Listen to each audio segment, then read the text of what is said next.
بسم الله الرحمن الرحيم. الحمد لله رب العالمين، والصلاة والسلام على حبيبنا محمد وآله وصحبه أجمعين. ربنا آتنا في الدنيا حسنة وفي الآخرة حسنة وقنا عذاب النار، آمين. بەڕێزان و خۆشەویستان، السلام عليكم ورحمة الله وبركاته. سوپاسی خۆی پەروەردگارەکەین کە یارمەتیداین توانین جارێکتر بن و خزمەتی عزیز و خۆشەویست لە شەوێکی تر لە شەو پیرۆزەکانی مانگی ڕەمەزان لە بەرنامەی پارشەوی پەیام ڕاستەوخۆ لە خزمەتانین. لەوانەکانی مانگی ڕەمەزان تەوەر و بابەتی ئەم شەومان بریتە لە بابەتی برایەتی موسڵمانان، کە ئەمە یەکێکە لە نیعمەتەکانی خۆی پەروەردگار داوێتی بە موسڵمانان کە بەداخەوە پێویست قەدری نازانین و نازانین بیپارێزین بە تایبەتی لەو ڕۆژگارەیە. و لە هەمان کاتە وانەیەکی باشە لەوانەکانی مانگی ڕەمەزان کە پێویستە هەوڵدەین لەو مانگی ڕەمەزانەیە زیاتر و باشتر ئەم برایەتیە بپارێزین. ئەگەر شتێکمان کردووە بەرامبەر بە موسڵمانێک تەوبەی ڕاست و دروستی لێ بکەین، ئەگەر شتەکە لەو بابەتانە بێ کە پێویست بە داوای لێبوردنەکە داوای لێبوردن لێ بکەین بۆ ئەوەی خۆی پەروەردگاریش ڕەحممان پێ بکات. برایەتی بریتە لە خەڵات و دیارێکی خۆی پەروەردگار بۆ موسڵمانان. خۆی پەروەردگار فەرموویەتی ئینەمە المؤمنون ئیخوە، برایەتی ڕاستەقینە بەبێ ئیمان نابێ و ئیمانی ڕاستەقینەش بەبێ برایەتی نابێ. هەر کەسێ وتی لا إله إلا الله محمد رسول الله فەرزە بە برای خۆمانی بزانین. هەر کەسێک هاتە مزگەوت لەگەڵ تا نوێژی کرد فەرزە بە برای خۆتی بزانی، فەرزە خۆشت بێ، فەرزە مافەکانی بپارێزی، چکە ئەم برایەتیە ناکردرێ بەڕاستی. و خۆی پەروەردگار ناوی ناوە نیعمەتی خۆی فەئەصبەحتم بنیعمەتیه ئیخوانە، ئێوە بەهۆی ناز و نیعمەت و چاکەی خۆی پەروەردگارەوە بوون بە برای یەکتر کە پێشتر وانە بوون. لەو ئەنفەقتە ما فی الأرض جەمیعا ما ئەلەفتە بەینە قولوبهم. خۆی گەورە فەرمێ ئەی محەممەد عەلەیهی السەڵات وەسسەلام، ئەگەر هەرچیەک هەیە لەسەر زەوی بیبەخشی ناتوانی دڵەکانیان یەخەی ئەگەر خۆی پەروەردگار دڵەکان یەک نەخستنایە. واتا دڵی هەمومان بەدەستی خۆی پەروەردگارە، خۆی پەروەردگاریش سەیری دڵەکانەکە. ئەم دڵانە پاک بن بەرامبەر بە یەکتر، خۆی پەروەردگار ڕەحممان پێکا و برایەتیمان بۆ پارێزە و سەریشمانە خاوەکو باسەکەین وە بە پێچەوانەوە. هەروەها خۆی پەروەردگار فەرمێتی وەجەبەت مەحەبەتی للمتەحابین فیە والمتەجالسین فیە. خۆی پەروەردگارە فەرمێ مسوەگەر بووە خۆشەویستی من بۆ ئەو کەسانی لەبەر خاتری من یەکتریان خۆشەوێ و لەبەر خاتری من کۆڕ و مەجلیسە بەستن لەگەڵ یەکترادا ئەنیشن. هەروەها لە ڕۆژی قیامەتە لە قۆناغە سەختەکانی قیامەت کە هەمومان ئەیبینین، لە کاتێکە هەمومان لە وەکەوترێ لە عەرەقی گوناه و تاوانەکانمانە ناڕەحەت ئەبین، چەند تاقمێک لە موسڵمانان لە ژێر عەرسی سێبەری عەرشی خۆی پەروەردگارن، لەوانە دوو کەس لەبەر خاتری خۆی پەروەردگار یەکتریان خۆش ببێ. پەیوەندیەکان وەرگرە. فەرموو کاک ئیبراهیم لە سەی سایق. فەرموو کاک ئیبراهیم. السلام عليكم. براکەم عەلەیکە السەلام ورحمة الله وبركاته. يخوة السلام عليكم. سەربەرز بی برای من لە خزمەت دایم. بەڵێ مامۆستاجان دوو پرسیارم هەیە. فەرموو. مامۆستاجان ئێوەڵێن قسە لە یەکێکدا بڕێ نوێژی دروست نییە. من دارێ وایە دەما سێکەرە بەخوا دوو کەڕە چوومەتە ماڵی ژیان دوو کەڕێ قسە لێ ناگا قسە ناگا منیش بەڕۆژمەڵی بڵێ قبوڵ بێ قبوڵ نەبێ. باشە. بەڵێ ئەمە پرسیار یەکەم. ئەمە پرسیار یەکەمیان. بەڵێ. پرسیاری دووەمیان مامۆستا تەراویح قونوتی هەیە ئەڵێن لە چێ دەست پێکە لە بیستۆ یا هەمیەتی یا هەر کەتاب یارە کردمانیانە نابێ بیخوێنن دروست نییە و قنوتی تەراویح. بەڵێ بەڵێ انشاءالله وەڵام تێبوو بە سەر چاو دەستاوزانەیەکە دەستخۆش بەناوبێ. خوای گەورە مۆفەقەکە، خوای تەعالا بتان پارێزێ. کاک ئیبراهیم، دیارە ئێمەی بەشەر کە مامەڵەمان لەگەڵ یەکترایە لە یەکتر عاجزە بین، دڵمان لە یەکتر ئێشێ هەندێک جار گرنگەوەیە کە ئینسانی موسڵمان گەردنی یەکتر ئازاکە و کەسێکیش کە دڵ لێشە تۆ دەست پێش خەریت کرد، وەکو پێغەمبەر عەلەیهی سەڵات وسەلام فەرمێ باشترینیانوێ دەست پێش خەریەکە. جارێک دوان چوویتە ماڵی ئەو نەهات یا ئەو هەر لالوود بوو یا جوابی تەلەفۆنی نەدایتەوە، ئێتر ئەو تاوانەکە لەسەر تۆ نامێنێ. وەکو ئەڵێ تۆپەکەش وتە ساحی ئەوەوە هیچ لەسەر تۆ نەماوە و ئەمەی کە جەنابەت بەم شێوەیە باسیەکەی هەر کاتێکیش بینی سەڵاوی خۆتی لێ بکە کە جوابی نەدایتەوە، ئێتر ئەو تاوانبارە تاوانەکە لەسەر تۆ نەماوە. مەسەلەی قنوت لە تەراویحەکە لە ویترا ئەکرێت. پێغەمبەری خوا عەلەیهی سەڵات وسەلام لە ویترا قنوتی خوێندووە، نەکرد لە تەراویحە، لە غەیری تەراویحە، بەڵام وەک بڵێ بەردەوامە. بەڵام لە ئەم تەراویحەی لە 15 ڕەمەزان سەحابە کردویانە کە کاتی ئیمامی عومەر ڕەزای خوای لێبێ تەراویحی کرد بە جەماعەت. ئوبەی کوڕی کەعب کە پێشنوێژیە کرد بۆ خەڵک لە مەدینە لە 15 ڕەمەزانەوە قنوتی خوێندوو. ئەوە لە وەکوترێ لە شەرحی مغنیە خەتیبی شەربینی باسیەکات کە بەڵێ هەیە و فەرمودەیشی لەسەرە کە قنوت هەیە لە ویترا هەموو کاتێ بە تایبەتی لە 15 ڕەمەزان بەدواوە. ئەگەر کەسێکش بەڵگەیەکی تری پێ بڵێ نییە ئەوە کتێب و بەڵگەکان ئاوها فەرمێ ئەترش بۆ خۆی دوعاکردن پیرۆز و مبارەکە. باش بەهۆی برایەتیەوە ئینسانی موسڵمان شیرینی ئیمانە چێژێ. جاری وایە موسڵمانە کە بینی بۆ خوای پەروەردگار فەرمانمان پێکا بچین بۆ جەماعەت، بۆ جومع و جەماعەت دانراوە، بۆ حەج و عومرە دانراوە. جاری وایە چی بۆ عومرەیەکێ لە چێژەکانی هەموو موسڵمانە بینی دڵە خۆش، ئەچی بۆ جومع و جەماعەت موسڵمانە کە بینی دڵە خۆش. ئەوە پێغەمبەری خوا عەلەیهی سەڵات وسەلام فەرمێ سێشت هەیە هەر کەس بیان کە شیرینی ئیمانە چێژێ کە بۆ ئەم ڕۆژگارە زۆرمان پێویستە کە خەڵکێک دڵی خۆش نییە، خەڵکێک حاڵەتی دەرونی تەواو نییە. بۆ ئەوەی ئەم دڵخۆشیێت بۆ بگەڕێتەوە مسلمانانت خۆش بێ، هەوڵدە لەگەڵ مسلمانانە هەڵسوکەوت کە لەگەڵ مسلمانانە دانیش، لەگەڵ مسلمانانە تێکەڵاو بە، خوای پەروەردگار شیرینی ئیمانت پێ ئەدا. و بەهۆیەوە مسلمانان سەرکەوتووە بن، هەر کاتێک مسلمانان بیانەوێ سەرکەونە بێ برایەتی بپارێزن. جا بەداخەوە وەکو زۆر جار ئەم قسەیەم وتووە، ئێستا هەر مسلمانان لەناو خۆیانە، هەر ئەو گروپانەی کە بە حیساب یەک گروپن برایەتی ناپارێزن. یعنی ئێستا پەرتەوازەی مسلمانان وای لێهاتووە کە ئەمە ناشەرعیە بەڕێز دەکانم، پەرتەوازەی مسلمانان وای لێهاتووە هەر ئەو گروپە لەناو خۆیان برایەتی ناپارێزێ. ئەو بەڕاستی زۆر گرفتە، پێویستە خەمی بخۆین. با بزانین مسلمانان ئەرک و واجبمان بەرامبەر بە یەکتر چییە، حەق و مافەکانمان بەرامبەر بە یەکتر چییە، پەیوەندیەکەی تر فەرموو. کاک محەممەد لە هەولێر فەرموو. کاک محەممەد، کاک محەممەد فەرموو. بەڵێ کاک محەممەد، خوای گەورە خۆت و هەموو خەڵکی هەولێر بپارێزێ لەگەڵ هەموو مسلمانان. نانەکەمایە پار ناپێران با 11 ملیۆن دۆلاری ئەشەشتا. ئێستا دەنگە هات عەفو دەنگە نەبوو پێشتر فەرموو. بەڵێ با 11 ملیۆن دۆلاری ئەشەشتا هەردەقەی سەری دەهات. چۆن چۆن؟ با 11 ملیۆن دۆلاری لە مەخزەنی ئەشەشتا دەقەی سەری دەهات. یعنی گوێ نەبوو، یعنی تقریبا 2 یازدەی هەیە.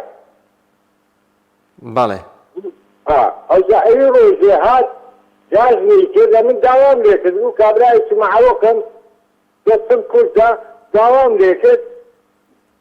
وەڵا دەبینم مەکتوبەت میدای، تێنیش مەکتوبەکە تەنەبوو، گوتم داخوا هەموو وەرەقەیە، وا دەکەم مەکتوبەکە 50,000 تێدا 5 بوو. بەڵێ ئەوجا کابرا ئەگەر 11 ملیۆنی هەبی يعني 50,000 زكاة دەدا لە 11 ملیۆنەکە؟ ئینشاڵڵا وەڵام تێمەوە. سەد چاو سەد چاو. ئەزانە گوناح نییە من ئەو 50,000 بگەڕێنمەوە لە بۆی. یعنی چۆن 50,000 بۆ بگەڕن؟ یعنی بیدەمەوە لێم پێویستم بۆ 50,000 نییە. ئەمە دەرۆژەکە نیمە 50,000 دەدەی من. ئەتو با 11 ملیۆن دۆلاری پێ 50,000 زەکات دەدەی، هەرێکی 50,000 دەدەی عالەمێ. باش من دەستم کورتە، من دەمەوێت شتێکم بدەیە ئیسفادەی لێ بکەم، هەر نەبی با 6-7 مانجی ئیسفادەی لێ بکەم، مەسروفەکەم ئینشاڵڵا وەڵام تێمە. زۆر باشە زۆر باشە زۆر باشە. ئینشاڵڵا وەڵام تێمە بە سەد چاو سەد چاو.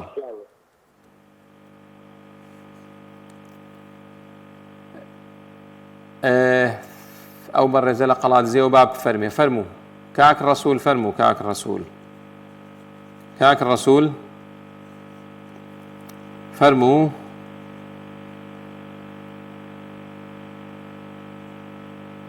أو لا منه جملة هيك هردنگ نما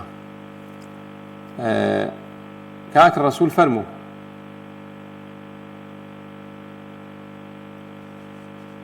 باش أم كاك محمد باوشي أحمد لهولير باب فرمي باوشي أحمد فرمو الو فرمو برايمن باوشي أحمد فرمو جماليته بله كيف على التلفزيون كدور كورو جماليته فرمو الو بله السلام عليكم يا مصطفى. وعليك السلام ورحمة الله وبركاته. فرمو باوشي أحمد. مصطفى جان شود باش. بله. السلام عليكم يا مصطفى شود باش. عليكم السلام ورحمة الله وبركاته. سلام عليكم يا مصطفى. لا خزمة داين فرمو.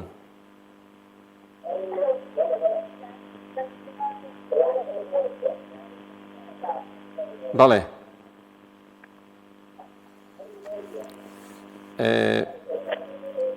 ئەو پەیوەندیانە ئەگەر چاچیکەن نازام لە خەتای ئێمە یای خەتای ئەوان باشە کاک محەممەد لە سلێمانی باب فەرمێ کاک محەممەد فەرموو. السلام عليكم. وعليكم السلام ورحمة الله وبركاته. ماذا من يجي تراويح لما هو من يجي خوتب لا نزل جماعات من عبالنا إن شاء الله والله متيمة بس تشاو بس خوش بيا خواي جورة طاعتي قبولك يا خوي يا أخوا بتام بارزة كوابو أو خل لك لو برزانه وبو دنجي كاك محمد زور باجبو أو برزاني بيوديا كان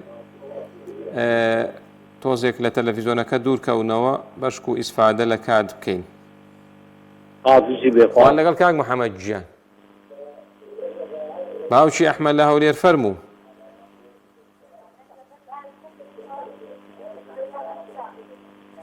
فرمو باوشي أحمد ما مصطفى فرمو براكم سلام يا رب مصطفى.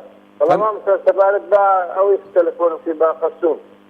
سبارت بشي با خصوم. با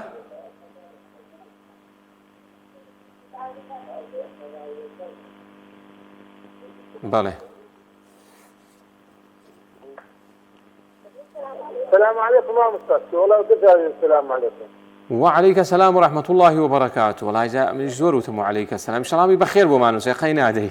إن شاء الله والله أنا صدقت في كلمة الذي تجي نازم تناقم. بله دنگنا يا جنابي. ما مصطفى. بله. سبارت بخصوص تليفون في جواب. سبارت با خصوم. بله.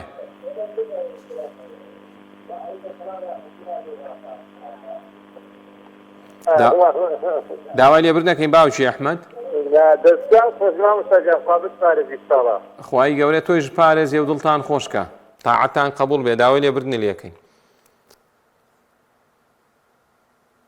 کاک محەممەد لە هەولێر پرسیاری وکاڵی کەسێک با 11 ملیۆن بۆ بزانام دۆلاری با 11 ملیۆن دۆلار شتی هەیە و 50,000 زەکاتی داوە بەم احتیمالی فەقیر و هەژار زۆر ڕووی تێکرد بێ و ئەویش هەر ئەوەی پێکرا بێ بەڵام ئینسان هەوڵدات زەکات ئەوەنە ورد نەکاتەوە یەکێ لە هەڵەکانی زەکاتەوەیە ماڵەکە ئەوەنە ورد نەکەیتەوە کەسی بەرامبەر ئیسفادەی لێ نەکە بە تایبەتی ئەوەی کە وەکەوترێ زەکاتەکەی زۆرە هیچ نەبێ بۆ نمونە لەم ڕەمەزانێ ماڵێک 250,000 300,000 ئەوەنەی بدەیتێ بەڵام ئەگەر شتەکەیشی کەم بێتەوە دیارە یان فەقیرێکی زۆر ڕووی تێ کردووە ناوی نووسیوە ئەوانە توێش ئەوەنەت بەرکەوت و خەشەکە وەریگرە و دوعای خێری بۆ بکە جاری وە 50,000ەکە بەرەکەتی زیاتری تایە ئەمە لەلایەک بۆ ئەو کەسەی زەکاتی و دەوڵەمەنە ئەوە زەکاتەکە ورد نەکاتەوە باشە بۆ ئەوەی کە فەقیر و هەژار ئیسفادەی لێ بکە لەلایەکی تر فەقیر و هەژار ئەبێ زۆر بە قەناعەت بێ دەوڵەمەندیش ئەبێ بە قەناعەت بێ یعنی جاری وە فەقیرێک داوای زەکاتە لێکە سەم فەقیر هەیە 250,000 من داوەتێ بۆ نمونە یان قەناعەتی پێ نییە ئەڵێ کەمە و شتی ترم بۆ پەیاکە و چی و ئەمانە و نیشانەی وایە زۆر ئەوە زۆر فەقینە مە بەسم ئەم برا بەڕێزە نییە لەبەرەوە چەندێکیان بۆ هێنای بڵێ خوالێ و بە زیاد بێ جاری وە 50,000ەکەی و بەرەکەتی زیاتر هەیە ئەوەی پێکرا و دوعای خێری بۆ بکە و هیچ بۆی مەبەرە و 50,000ەکەیشی وەرگرە. کاک محەممەد پرسیارەوە کاڵێ نوێژی خەوتنان لە مزگەوتەکەم دوای تەراویحەکە لە ماڵەکەم وەکو دروستی دروستە هیچ کێشەیەکیانە بەڵام تەراویح لە مزگەوت خێری زیاتر بەڵام جاریوە کەسێک ناتوانێیان قورسە بۆی بچێ بۆ مزگەوت لە ماڵیشەوە تەراویح ئەکرێ. کاک خەلیل فەرموو. السلام عليكم مامۆستا. وعليك السلام ورحمة الله وبركاته. خوای گەورە جەزات بداتەوە بۆ تەوارەکەوەکەوە لەیکی یەکگرتووە و چاکەوە ڕێزە و ئیشەڵڵا خوای گەورە بەرەکەتی خاتە قسەکانتەوە.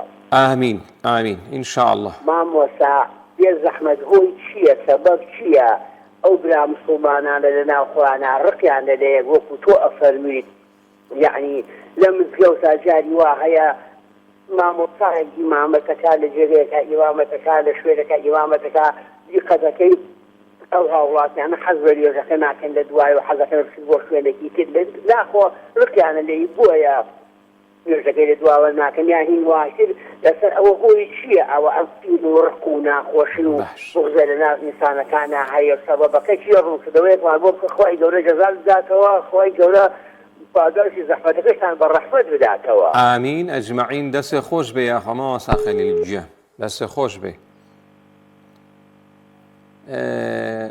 لە چەمچەماڵە و بەڕێزە با بفەرمێ. فەرموو کاک سەعدون. السلام عليكم. وعليك السلام ورحمة الله وبركاته. مامۆستا باشی سەربەرز بی کاک سەعدون گیان. قوربانم سەلامەتی. بەڵام مامۆستا من سوالێکم هەیە. لە خزمەت داین فەرموو.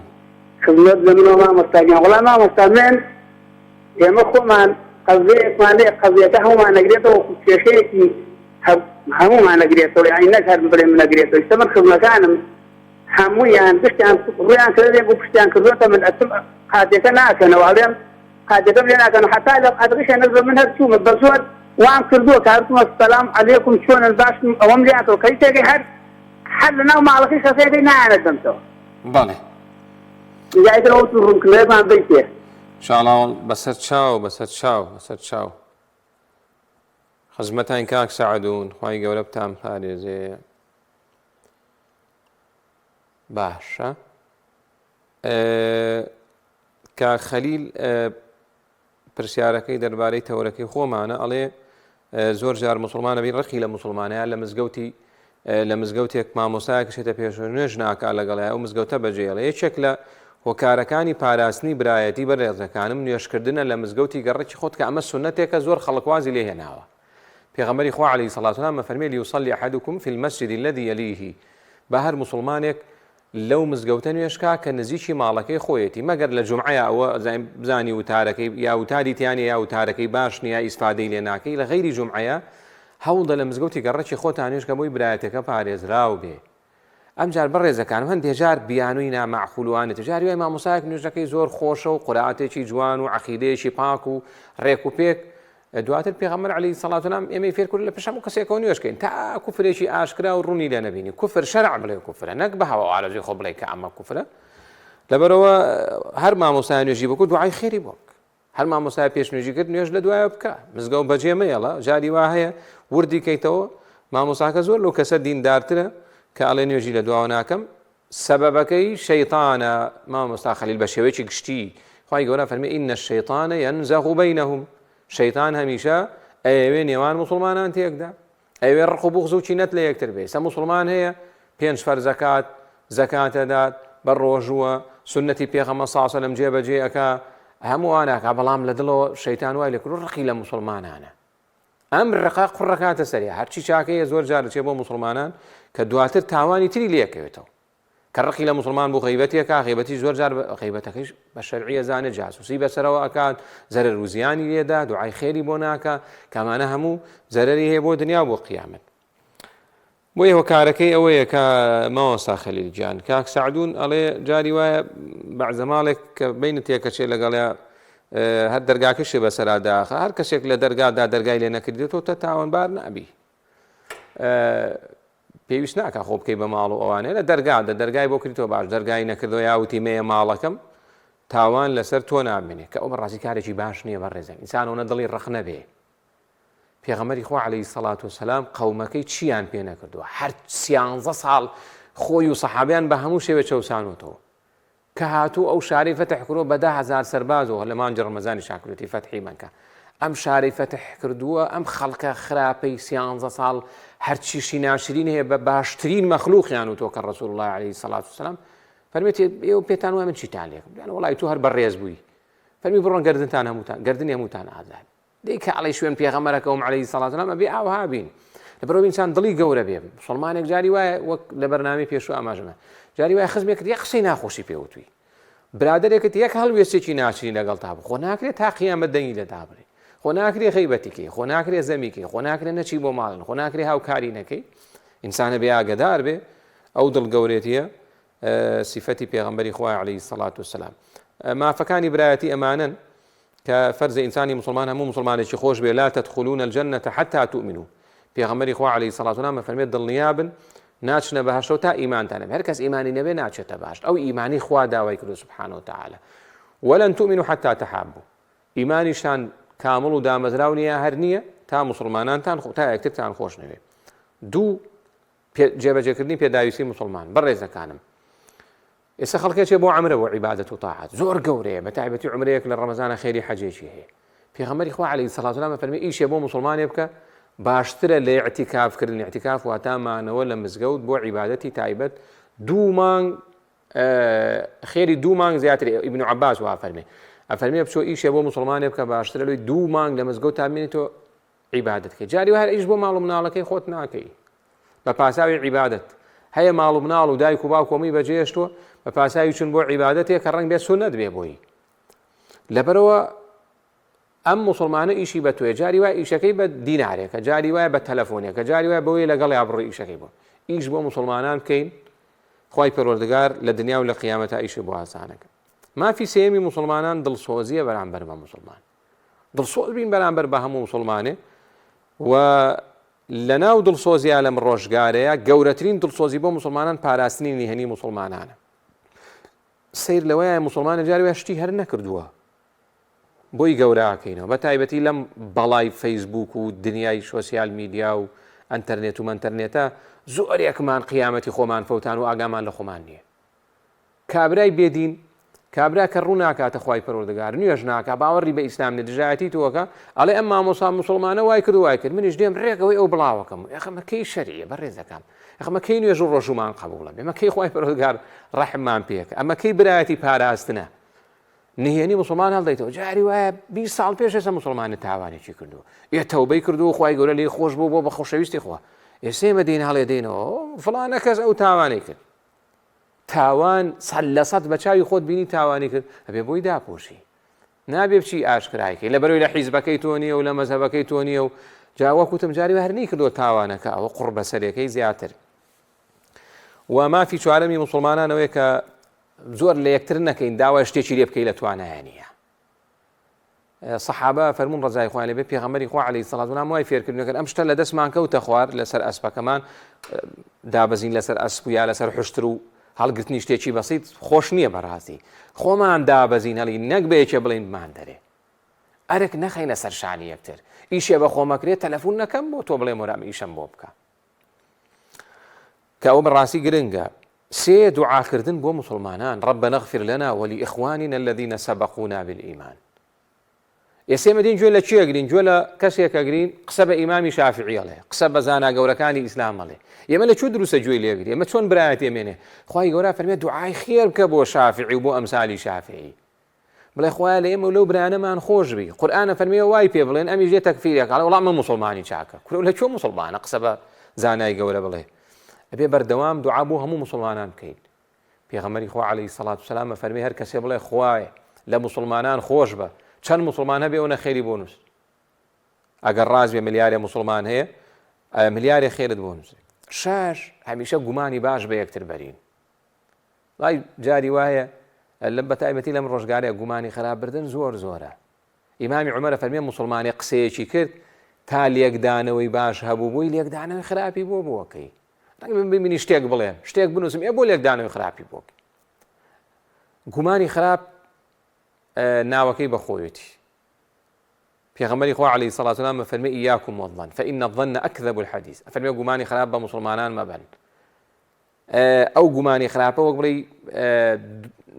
خراپترین درۆیە. جاری بە مسلمانێک کە بینی سیارەیەکی پێی خۆی نییە، ئەڵێ باشە خۆمە وەزعی خراپ بوو، ئەم سیارەی لەکوێ بۆمە هیچ حەسوودی و گومان و خراپ. یە ڕەنگە هی براکەی بێ هەفتەیە داوێتێ لایە کە حاڵەتی وامان بەسەرا هاتووە، هی دراوسێکێتی لە ماڵە دایناوە، ێ بۆ گومانی خراپی بێ، دوعای خێری بۆ کە بڵێ یا ڕەبی مبارەکی بێ. هەر مسلمانێکتان بینی شتێکی جوانی هەبوو دوعای خێری بۆ بکەین. بۆچی گومانی خراپی بۆ بەرین؟ بۆچی حەسوودی پێ بەرین؟ و مافی حوتەمی مسلمانان دروست نییە دەنگ لە مسلمانان دابڕی بەڕێزەکانم، مەگەر کەسێ بزانین زەرەرێ بۆ دینت بۆ ژینت. پێغەمبەری خوا عەلەیهی سەڵاتو وەسەلام فەرمێ حەڵاڵ نییە بۆ هیچ مسلمانێک دەنگ لە برا و خوشکە مسلمانەکانی دابڕێ لە 3 شەو 3 ڕۆژ زیاتر. هەی ئەڵێ 30 ساڵە لەگەڵ ئەو خزمەما قسە ناکەم، 30 ساڵە لەگەڵ ئەو مسلمانەیە قسە ناکەم، ئەوە وای لێ کردم. ئەمە لە قیامەتە ئاوا لە قیامەتە ئازایم بڵێم 30 ساڵ قسەم لەگەڵیانە کرد جورئەتیشکەی کە تاوانە بەڕێزەکانم. ئەمە نەکەینە دینداری تۆ لە مزگەوتەکە سەلام لەو برا مسلمانانت ناکە، یا لە دەرەوەی بینی بە پاسایمەی لە حیزبەکەی تۆ نیە، یا دەنگی بە تۆ نەداوە، یا لە دوای مامۆستایەکی ترەوە نوێژەکە، یا ڕیشی بە شێوازێکەوە هەرگریمان هەر ڕیشیشی نەبوو. یەخۆ ئینسان کە ڕیشی نەبوو معنەوە کافر بوو ئەوانە. لەبەرەوەی ئینسانی مسلمان خۆی بپارێزێ، خوای پەروەردگار هەموو لایەکمان بپارێزێ. و تەوەری کۆتاییمان لەسەر ئەم بابەتە کە ئەم بابەتە وەکەوترێ بابەتێکی هەستیار و گرنگە، چەند شتێکەیە کە پێویستە لە دنیای برایەتی یا وریایی بین. 5 شت لەم ڕۆژگارەیە پێویستە خۆمان لێپەرزە هەموو کاتێک، بەڵام بە تایبەت لەم ڕۆژگارەیە لەم 5 شتە خۆمان بپارێزین برایەتیمان پارێزراوە بێ. یەکەم غیبەتکردن، دووزمانی، گاڵتەکردن کە ئەمانە هەموو قورئان لە سوورەی حجورات خوای پەروەردگار کە فەرمێ ئینەمە المؤمنون ئیخوە لەو سوورەتەیە، دوایی هەر لەو سوورەتەیە خوای گەورە فەرمێ غیبەتی یەکتر مەکەن. زۆر بەتونی خوای پەروەردگار باسی غیبەتەکە، کەیسە زۆربەی زۆرمان غیبەتی یەکترەکەین، لەوەیش قورستر غیبەتەکە حەڵاڵکەی، ئەوە زۆر گرفتە بەڕاستی. خوای گەورە فەرمێ پێت خۆشە گۆشتی ئەو کەسە بخۆی بە مردوێتی، گۆشتی ئینسان چۆن نەخورێ بیشمێری ئەو بیخۆی، خوای گەورە فەرمێ پێت خۆشە ئاوا بیخۆی. مە غیبەت ئەمە دەرەنجامی غیبەت. اینجا بەڕێزەکانم وەکو جارێ تریش وتومانە غیبەتکردن من غیبەتی تۆکەم زەرمەندیەکەم لەم غیبەتەیە خۆمم. و مەسەلەی گاڵتەکردن بە خەڵک، گاڵتەی پێ بکەی ناو ناتوەرەی لێ دەرکەی، جاری وایە شارێک گاڵتە بە شارێکی ترەکە، مسلمانێک گاڵتە بە مسلمانێکی ترەکە، گاڵتە بە جلوبەرگەکەیەکە، گاڵتە بە قسەکانێک، ئەمانە دروست نییە. لا يسخر قوم من قوم خوای گەورە فەرمێ مسلمان نابێ گاڵتە بە مسلمانان بکات. دوو مەسەلەی حەسوودیە لەگەڵ تووڕەییە، جاری وایە لەسەر شتی بەسیط لە یەکتر تووڕابین کە تیاردەی تووڕەیش لەو ڕۆژگارەیە زۆر بۆ بەداخەوە، یان لە مزگەوتەکەیە لە مسلمانێک پێی وتو جاری وایە مسلمانێک شتێکە پێ لە ڕەنگ بێ سونەت بێ، مسلمانم بینیشتی بە مامۆسایەک وتۆ بە مامۆسای ئاینی سونەت بوو، وتێتی مامۆسا ئەم شتە ئاوا بکرێ باشترەوانە، مامۆسا ئەم بانگە ڕەنگی بەم شێوازە شەرعی نیە، مامۆسا تووڕە بووە کە ئەنەما قیامەتە سەوێ بوو لی تووڕابێ. ئەگەر شتەکەی شەرعیە لێ وەرگرە، شەرعیش نییە بە جوانی بۆی ڕوونکەرەوە، یە برایەتی نامێنێ، جارێکی تر ئەم گەنجە ڕوو ناکاتەوە مزگەوتە، خراپە، نابێت لە یەکتر تووڕە بین. و مەسەلەی حەسوودی زۆر زۆر خراپە بەڕێزەکانم. سوبحان الله، خوای پەروەردگار وای کردووە پێش قیامەت لە دنیاە زەرەر لە حەسوودەدا و سزایەدا، چونکە حەسوودی ڕەخنەگرتنە لە ئیشی خوا.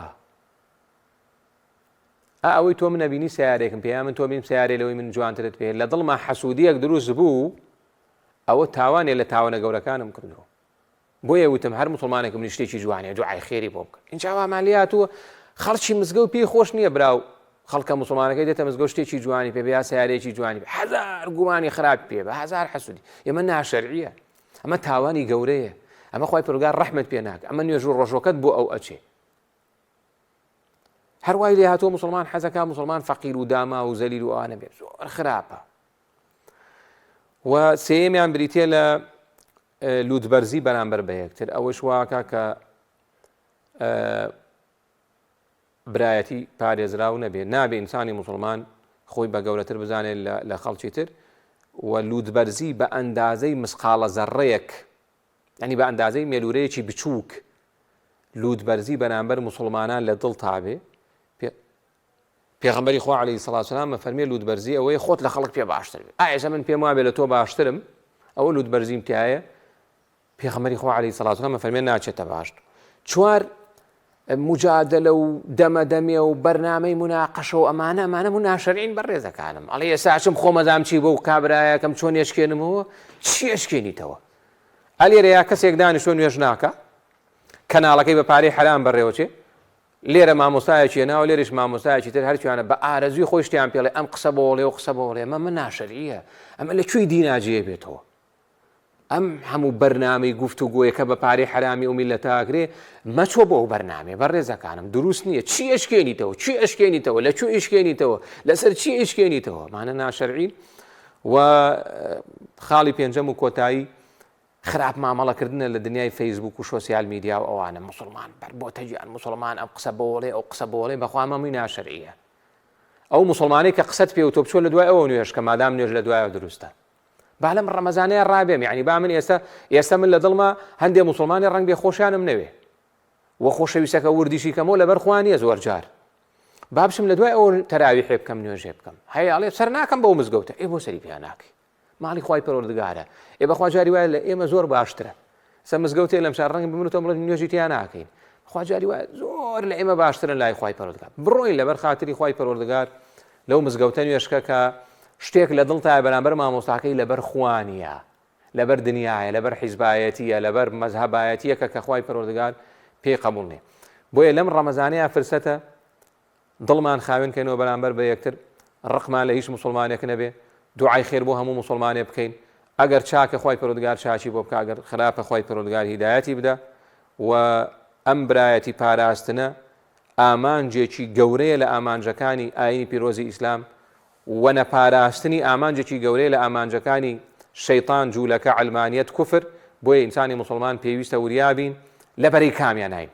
خوای پەروەردگار هیدایەتی هەموو لایەکمان بدە ڕقمان لە هیچ مسلمانە نەبێ یا ڕەبی خوای دڵمان پاکی تۆ بەرامبەر بە مسلمانان خوای پەروەردگارە وێڵێ لا ئیلاهە ئیلا الله محەممەد ڕەسوول الله نوێژەکە خوا یارمەتیمان بدەی خۆشمان بێ یا رب العالمین خوای پەروەردگار یارمەتیمان بدەی خۆشەویستی و ڕقمان لەبەر خاتری تۆ بێ وەلا و بەڕەمان لەبەر خاتری دینەکەی تۆ بێ یا رب العالمین لەبەرشتی دنیایی نەبێ خوای پەروەردگار لێمان خۆش بی دەخۆمان و دایک و باوک و مامۆستا و کەس و کار و دۆست و ئەحبابمان ئەو بەڕێزانەی گویان لە دەنگمانە خوای پەروەردگار لە هەمومان خۆش بی خوای لێمان خۆش بی تەوبەمان لێ قبوڵ کەی لە ڕابردوومان خۆش بی داهاتوومان بەخێر بجێڕی خوای نەخۆشە شفای بۆ بنێرێ و دڵی ناخۆشە دڵی خۆشکەی ئەوەی هەر نیازومە بەسێ لە دڵیاتی خوای بۆی جێبەجێکە یا رب العالمین خێر و بەرەکەت بڕژێنی بەسەر ماڵ و وڵاتمانە یا رب العالمین خوای لەبەر خاتری گەوری خۆت دەرگای خێر و ڕەحمەتی ئاسمانمان لێ بکەیت خوای بارانی بەڕەحمان بۆ بارێنی خوای بارانی بەڕەحمان بۆ بارێنی خوای تووشی وسکە ساڵی و قات و قڕیمان نەکەی یا رب العالمین خوای پەروەردگار هەموو چاکەکانمان قبوڵ کەی لە هەڵەو کەم و کورتەکانیشمان خۆش بی بە بەهەشتی بەنیشادمان کەی لە سزای گۆڕ و دۆزەخ بمان پارێزی خوای هەر کەس چاکی بۆ بکرد کەس خراپە هیدایەتی بدەی یا رب العالمین ئەم کوردستانەمان بۆ ئاودان کەیتەوە بە خێر و خۆشی بیپارێزی لە هەموو ناخۆشی صلى الله على محمد وعلى آله وصحبه أجمعين والسلام عليكم ورحمة الله وبركاته.